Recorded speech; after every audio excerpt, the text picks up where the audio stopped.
오늘도 새날을 주신 하나님께 감사하면서 예배 올려드리도록 하겠습니다.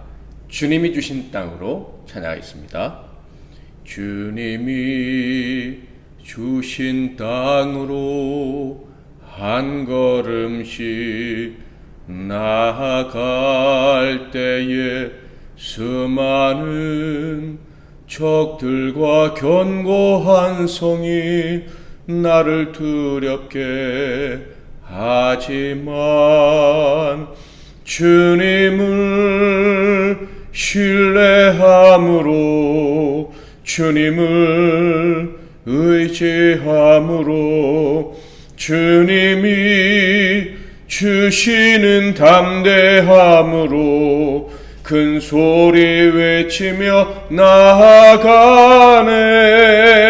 이 산지를 내게 주소서.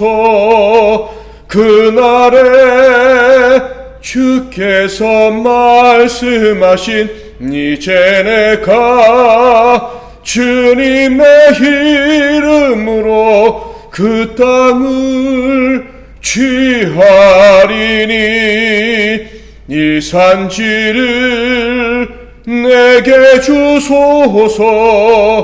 그날에 주께서 말씀하신 이제 내가 주님의 이름으로 그 땅을 취하리니.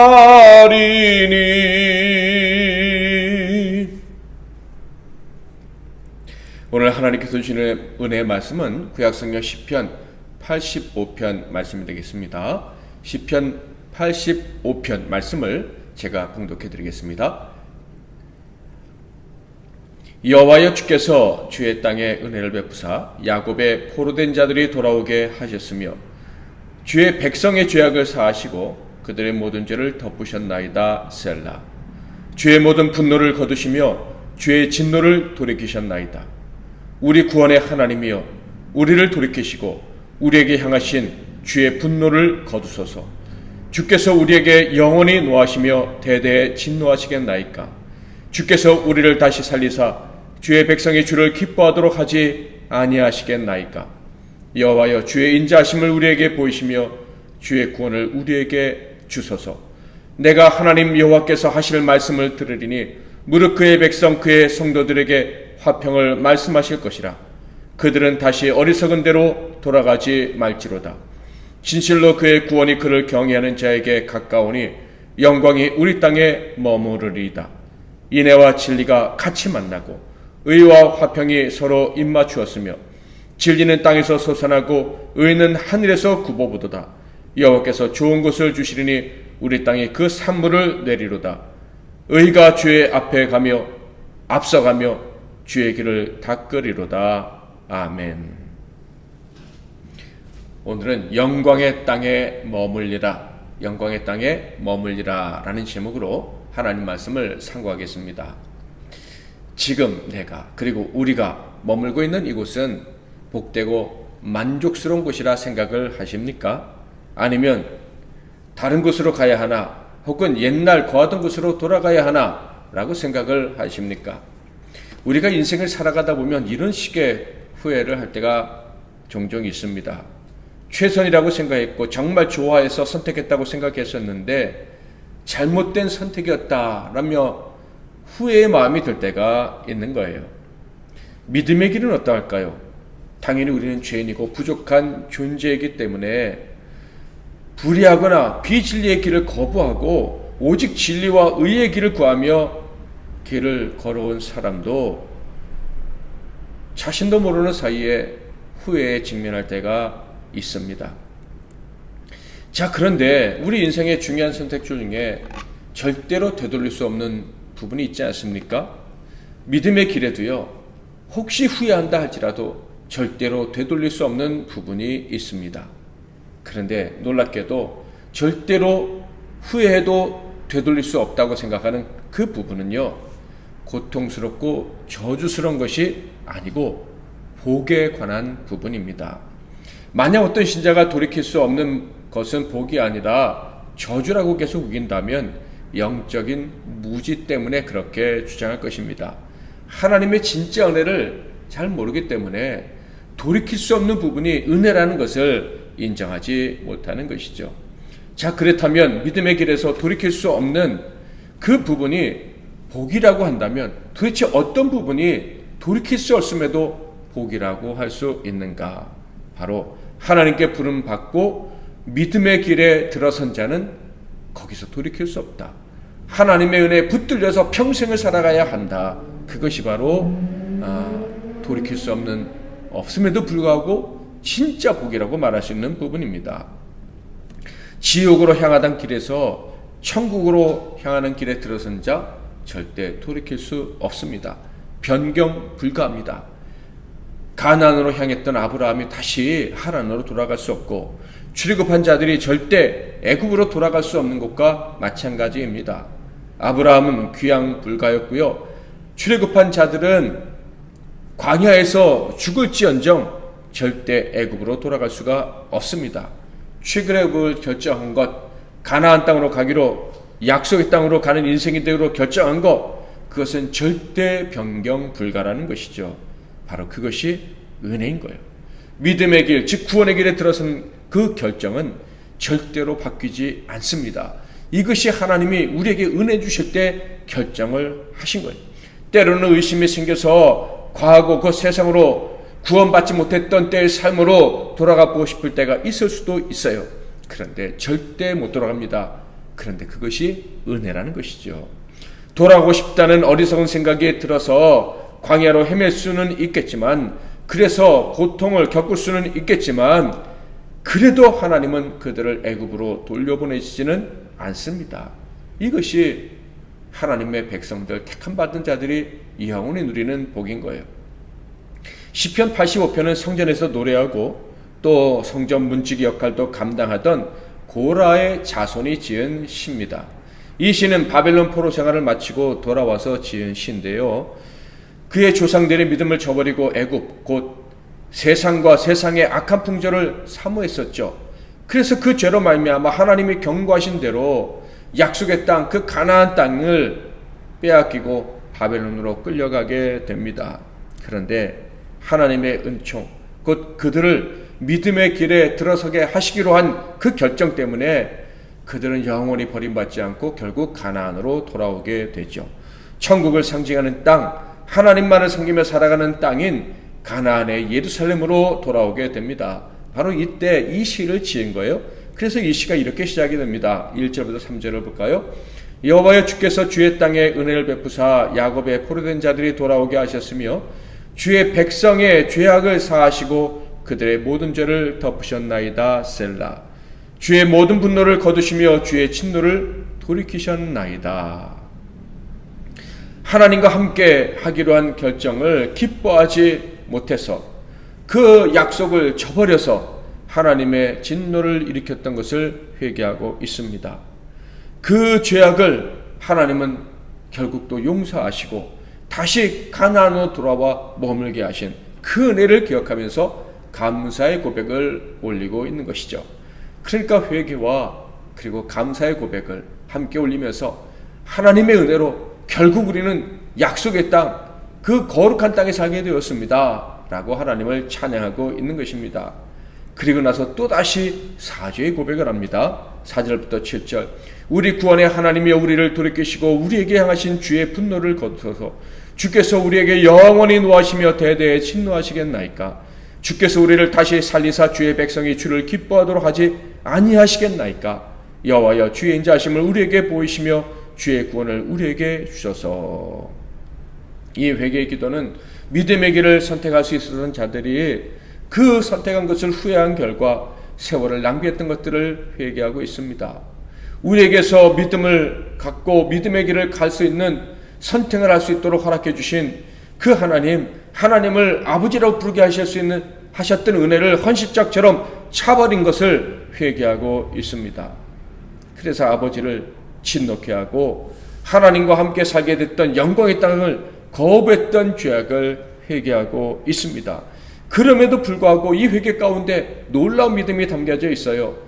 우리를 다시 살리사 주의 백성이 주를 기뻐하도록 하지 아니하시겠나이까. 하나님이 우리를 택하셨으므로 절대 우리는 다른 곳에서 살 수 없습니다 라는 고백을 하고 있는 거예요. 이러한 회개 후에 시인은요 또 다시 결단을 합니다.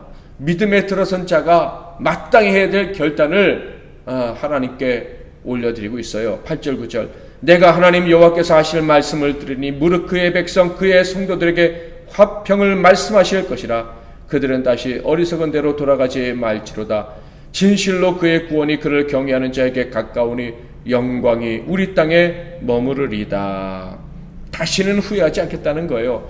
다시는 다른 길을 꿈꾸고 다른 길을 가고 다른 땅에 살겠다는 야망을 품지 않겠다는 거예요. 믿음으로 선택한 길을 계속 갈 것이며 믿음으로 선택한 자에게 주신 그 땅에서 즉 하나님의 나라에서 영원히 머물겠다고 선언하고 있습니다. 그런데 여러분 이 시인이 하는 이 모든 고백이 바로 우리의 실존 그 자체입니다. 즉 우리 삶에서 계속해서 경험되는 일이다라는 거예요. 우리는 하나님의 은혜로 선택을 받고요 믿음의 길에 들어섰습니다. 더 이상 이 세상에 속한 자가 아니라 하나님 나라에 속한 자가 되었다는 거예요. 우리는 선택을 받은 것을 기뻐하고 그래서 그 나라에서 영원히 살겠노라고 기쁨으로 결단을 했습니다. 그런데 문제는 이 결정에 대해서 후회하거나 그리고 그 결정이 계속해서 유효한지 효과적인지에 대해서 의심을 한다는 거예요. 하나님 우리를 선택해서 약속의 땅 하나님의 나라에 살게 하셨다는 것과 우리가 그 나라에 살기를 기뻐하고 그래서 거기에 지금 살고 있다고 하는 사실을 의심한다라는 거예요. 삶에 어려운 문제가 생기거나 여러 가지 작고 큰 시험을 당하여 마음이 힘들어지면 신앙인들과의 관계 속에서 어려움을 당하면 어리석게도 이미 하나님이 선택하시고 내가 선택한 것을 후회하고 심지어 하나님을 온전히 의지하지 않고 세상 방법대로 살던 과거로 돌아가려는 헛된 생각까지 하는 경우가 허다하다라는 거예요. 그런데 중요한 것이 무엇입니까? 우리가 그렇게 어리석은 생각을 한다고 할지라도 하나님이 주신 은혜는 취소되지 않는다는 거예요. 결단코 취소되지 않는다는 거예요. 얼마나 감사한 일입니까? 단 후회하고 돌아가려 한다면 취소하지 않는 은혜가 마치 취소될 것처럼 착각하고 자꾸 과거로 돌아가려 한다면 그 어리석은 생각을 하는 만큼 손해를 보게 되죠. 이스라엘이 포로 생활을 했던 것처럼 고통스러운 시간을 보내게 되는 거예요. 여기서 손해라는 것은 단순히 저주받고 손해본다 이런 생각을 하면 안 돼요. 그 손해는 하나님께서 그 기간 동안에 마음껏 부어주시려고 했던 그 은혜를 받아들이지 못한다라는 거예요. 시인은 이 사실을 온전히 깨닫게 된 거예요. 그래서 결단하고 있습니다. 지금 가나안 땅에 돌아왔지만 여전히 어려움이 있습니다. 포로 생활을 마치고 돌아갔지만 고난이 계속해서 그들을 괴롭히고 있어요. 그러기에 그는 다시 힘을 내서 결단하는 겁니다. 아무리 어려워도 나는 영광의 땅에 계속 머물겠다고. 믿음의 조상 아브라함에게도 얼마나 많은 어려움이 있었겠습니까? 그러나 그는 가나안 땅에 머물러야 했습니다. 왜 머물러야 하는지 정확한 답이 떠오르지 않을 때도 있었습니다. 그럼에도 불구하고 하나님께서 머물라고 하신 땅, 하나님이 약속하신 땅, 축복이 있을 것이라고 하는 그 땅을 절대 떠나지 않았습니다. 이것이 믿음인 거예요. 시인은 이것을 깨달은 것입니다. 여러분, 믿음의 길을 아주 단순하게 묘사한다면 어떤 것일까요? 바로 하나님께서 머물라고 하신 곳에 끝까지 머무는 거예요. 줄로 재어주신 구역을 떠나지 않는 것입니다. 어떠한 역경, 고민, 혼란, 의심과 회의가 몰려와도 결코 포기하지 않고 그 땅에 하나님이 머물라고 하신 땅이 영광인 줄 알고 머무는 것이 믿음입니다. 시인은 그 진리를 깨달았습니다. 그래서 아무리 어려워도 이 약속의 땅을 떠나지 않겠다고 서원을 하는 거예요. 그리고 애굽으로 떠나지 않는다면, 즉 가나안 땅에 계속 머문다면 다음과 같은 복을 누리게 될 것이라고 믿음으로 확신하며 찬양을 합니다. 10절부터 13절 인애와 진리가 같이 만나고 의와 화평이 서로 입맞추었으며 진리는 땅에서 솟아나고 의는 하늘에서 굽어보도다. 여호와께서 좋은 것을 주시니 우리 땅에 그 산물을 내리로다. 의가 주의 앞에 앞서가며 주의 길을 닦으리로다. 사랑하는 성도 여러분, 저와 여러분은 누가 뭐라 해도요, 믿음의 길에 들어서 그 길을 기쁨으로 선택하고 살아가는 자들입니다. 하나님의 은혜로 선택받아서 내가 지금 이 믿음의 땅에서 살고 있다는 것을 알고 이것이 영광스러운 것임을 알고 기쁨으로 하나님을 섬기며 살아가는 자들입니다. 누가 뭐라 해도 어떤 어려움이 있어도 지금 이곳 하나님을 섬기며 사는 이 땅이 가장 사랑하는 장소요, 영광스러운 장소입니다. 그래서 우리는 여기에 머무는 거예요. 흔들리지 않고 이곳에 머물러야만 하는 것입니다. 오늘 하루도 저와 여러분이 속하여 살아가는 세상은 하나님의 나라임을 기억할 수 있기를 바랍니다. 하나님이 다스리시는 곳이에요. 하나님이 통치하시는 세상이란 말입니다. 그러므로 오늘 하루를 또 역시 변함없이 하나님께 맡겨야 할 것입니다. 그때 하나님이 주시는 귀한 도우심이 있을 것임을 믿고 승리의 계가를 부르는 하루가 될 줄 믿고 담대하게 나아가야 될 것입니다. 믿음으로 살기로 결정하셨습니까? 믿음의 길에 들어선 것이 맞습니까? 그렇다면 여기가 하나님의 나라인 줄 믿고 감사하시기를 바랍니다. 감사의 찬양을 올려드리시기를 바랍니다. 마치 애굽에 있는 사람처럼, 광야에 있는 사람처럼 하루를 근심하며 시작하지 마시고 감사함으로 이기게 하실 줄 믿고 나아가는 저와 여러분이 되시기를 주님의 이름으로 축복합니다. 우리는 영광의 땅에 머물고 있고 계속해서 머물러야 합니다. 결코 다른 땅에 살 수 없습니다. 영광의 땅에 머물라고 하신 그 은혜를 기억하고 영광의 땅에 있음을 믿고 담대히 오늘 하루를 살아내는 저와 여러분 되시기를 주님의 이름으로 축복합니다. 기도하겠습니다. 말씀 붙잡고 기도하시고 또 여러분 계속 여러분의 기도 제목들 가지고 기도하시고 승리하시는 하루 되시기 바랍니다. 제가 먼저 잠깐 기도하겠습니다. 하나님 아버지, 우리를 믿음의 세계로 불러주셔서 하나님을 아버지라 부르고 주인이라 부르며 인도하심과 은혜와 도우심을 바라는 그 영광의 땅에서 매일 매 순간을 살아가게 하시니 감사합니다. 우리가 바로 이곳에 있다는 것을 조금도 의심하지 않도록 도와주시고 어리석어서 후회하는 미련한 일은 절대로 없게 하옵소서. 하나님께서 머물라고 하신 곳에 언제나 충성스럽게 머물며 언제나 하나님을 기대하며 살아가므로 하나님이 그 믿음의 사람들에게 주시려고 작정하신 모든 복을 받아 누리며 그 복을 세상과 나누며 살아가는 우리 성도들 다 되게 하옵소서. 예수 그리스도의 이름으로 축복하며 기도하옵나이다. 아멘.